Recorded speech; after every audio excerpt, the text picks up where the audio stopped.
ఘనమైనవి నీ కార్యములు నా ఎడల, స్థిరమైనవి నీ ఆలోచనలు నా యేసయ్యా.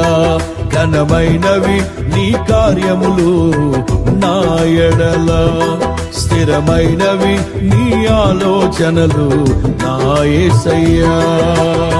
కృపలను పొందుచు కృతజ్ఞత కలిగి స్తుతులర్పించెదను అన్ని వేళలా.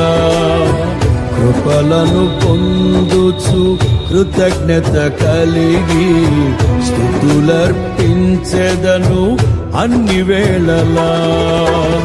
అనుదినము నీ అనుగ్రహమే, ఆయుష్కాలము నీ వరమే.